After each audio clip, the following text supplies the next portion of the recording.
কৰিছোঁ। আমাৰ মাজত উপস্থিত কেন্দ্ৰীয় চৰকাৰৰ বৈদেশিক পৰিক্ৰমা বিভাগৰ ৰাজ্যিক মন্ত্ৰী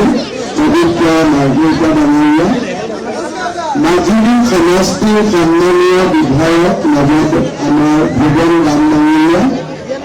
লোক নিৰ্মাণ বিভাগৰ বিশেষ আয়ুক্ত সচিব ৰাজ চক্ৰৱৰ্তী ডাঙৰীয়া, মুখ্য অভিযন্তা দেৱজিৎ দাস ডাঙৰীয়া,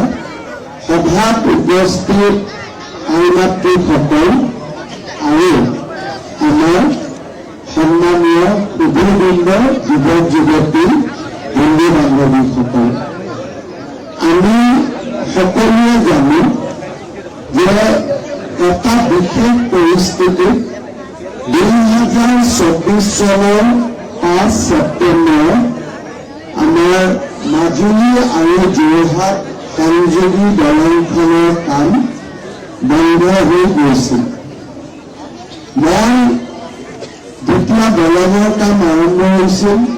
সেই সময়ত নিজে কেইবাবাৰো এই দলং চাবলৈ আহিছিলোঁ আৰু সঁচাকৈ দলংখন যি ধৰণে আগবাঢ়িছিল আজি হয়তো আমি ইয়াক উদ্বোধনৰ বাবে লগ লাগিলোহেঁতেন, কিন্তু আমাৰ কন্ট্ৰেক্টৰ আৰু চৰকাৰ তথা আন বিভিন্ন কাৰণত হোৱা অসুবিধাৰ বাবে, বিশেষকৈ কন্ট্ৰেক্টৰৰ তেখেতে UP ব্ৰিজ কৰ্পোৰেশ্যনৰ হাতত কাম আছিলে আৰু এজনে চাব কন্ট্ৰেক্ট লৈছিলে। সেইকাৰণে ই ভালদৰে আগ নাবাঢ়িলে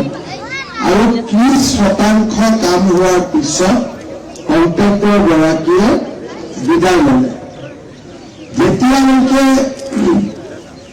কাম হৈ আছিল তেতিয়ালৈকে 282 কোটি টকা আমি ইতিমধ্যে পেমেণ্ট কৰিছিলোঁ বা আমি কন্ট্ৰেক্টৰক দিছিলোঁ আৰু দলংখনৰ সৰ্বমুঠ ব্যয় আছিলে 925 কোটি টকা। আজি যেতিয়া দলংখন বন্ধ হৈ গ'ল, আমি দিল্লীত অহা যোৱা কৰি পুৰণা কন্ট্ৰেক্টৰজনৰ পৰা কোনো কেছ বা অব্লিগেশ্যন নোহোৱাকৈ কামটো সাৰেণ্ডাৰ কৰি আনো আৰু নতুনকৈ এই কামটোৰ বাবে আমি নিবিদা আহ্বান কৰোঁ। আপোনালোকে জানে যে অহা 14 তাৰিখে গুৱাহাটী আৰু উত্তৰ গুৱাহাটীৰ মাজত নতুন এখন ব্ৰহ্মপুত্ৰ দলঙৰ উদ্বোধন হ'ব।